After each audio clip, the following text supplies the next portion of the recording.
Hi, this is Vincent Mejia, and this is my multimedia final project.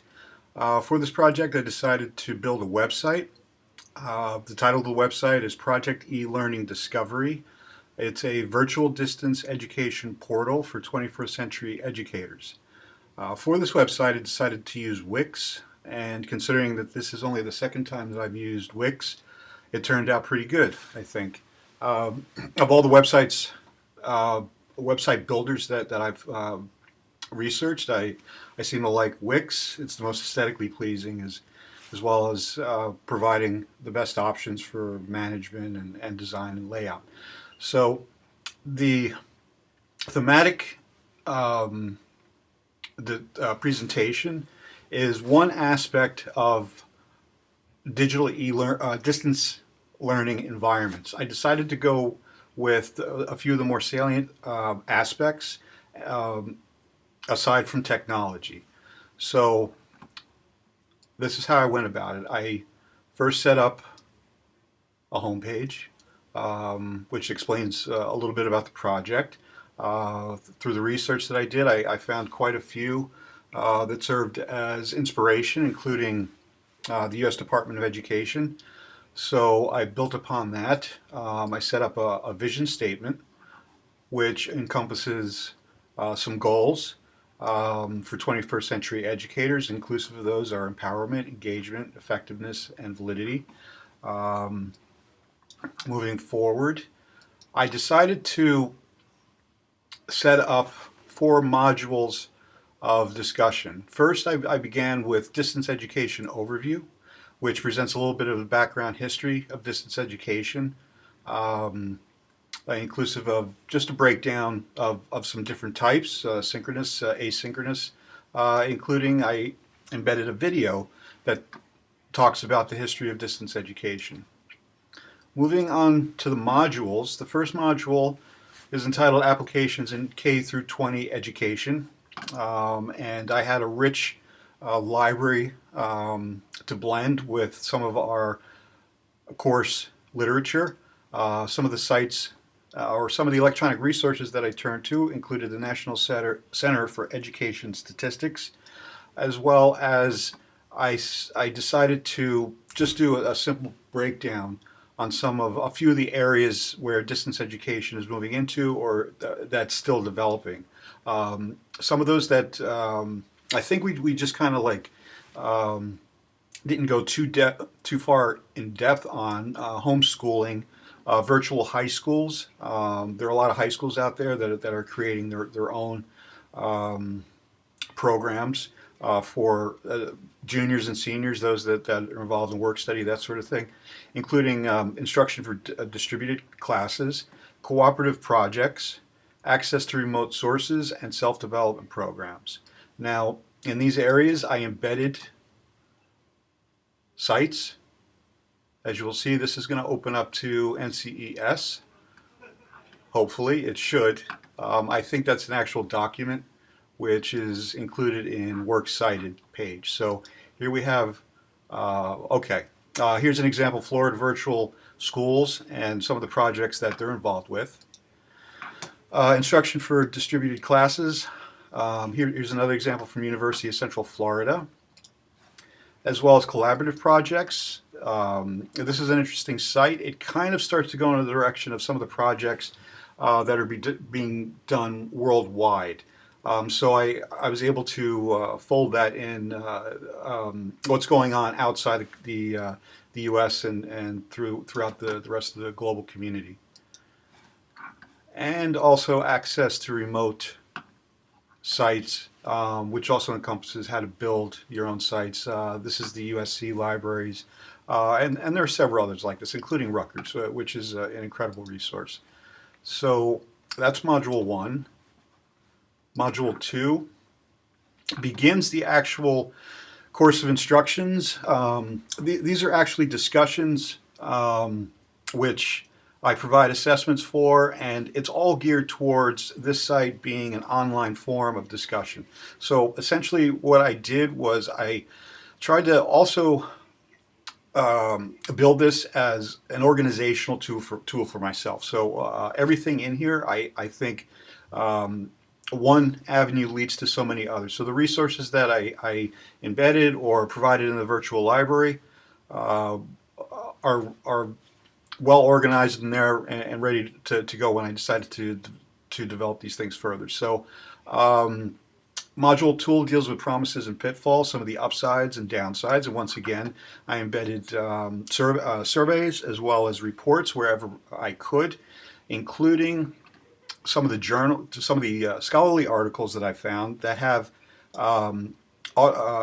Eric links. So the hyperlinks are going right to the article or the survey or the journal or the reports as the discussion follows through. So some of the promises, some of the upsides, downsides, as well as quality of instruction, cost effectiveness, and leading on to some issues and concerns with students and teachers.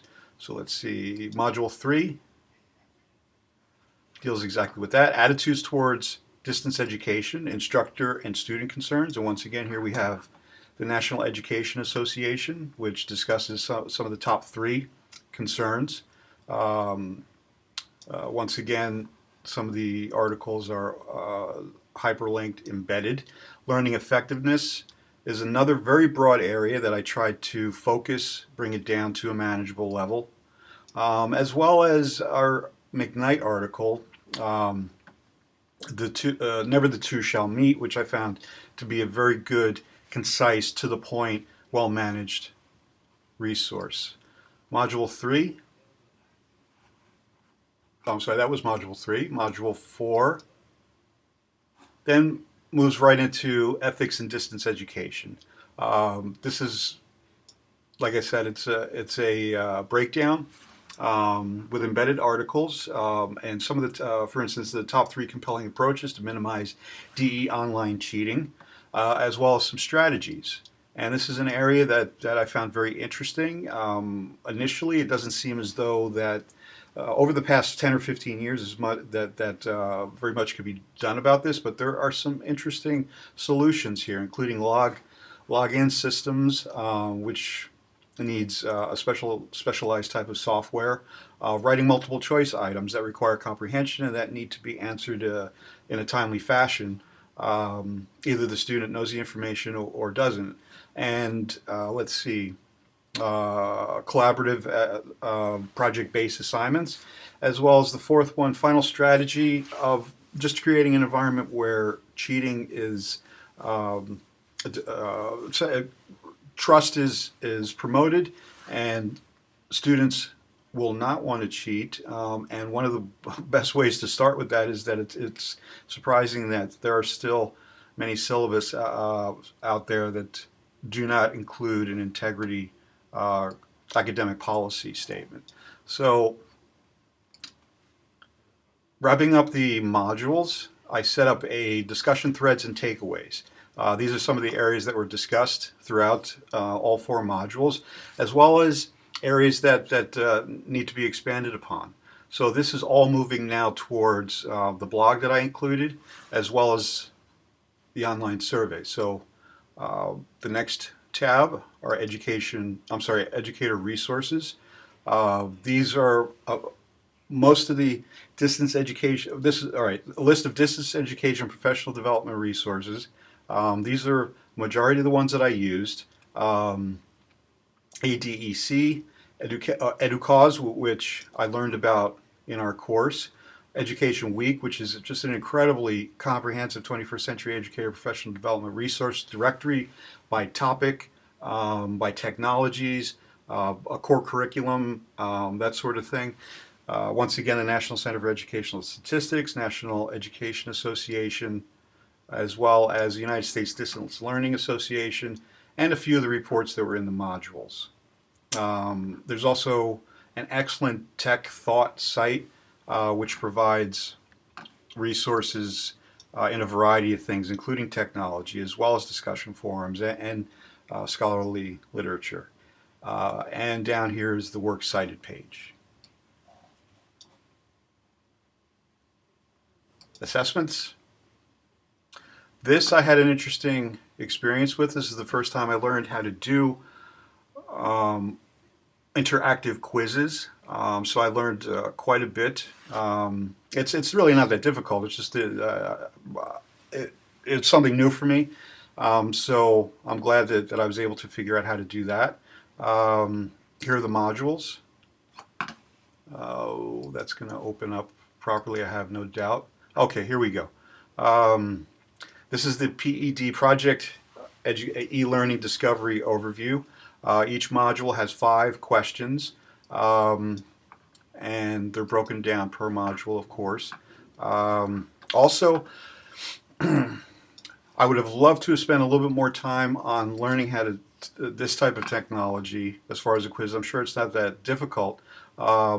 This I found through the University of Houston, and it's an assessment for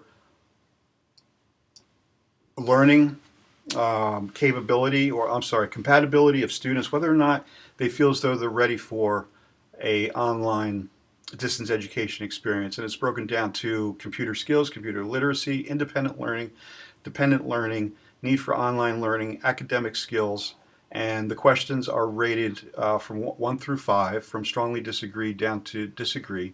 And when all the information is tallied, it gives you a score on how ready you may be. Finally, the blog, which once again I said follows prompts from the discussion threads and takeaways. And finally, we have the contact page. A project like this, or a professional development platform like this, would not be effective without contributions from others in the field. So this was a lot of fun. I learned quite a bit, including practicing my skills from the digital tools class and putting this sort of thing together, and also expanding upon that to develop a distance education environment. So I look forward to hearing and seeing others' projects, and I thank you and have a great summer. Take care.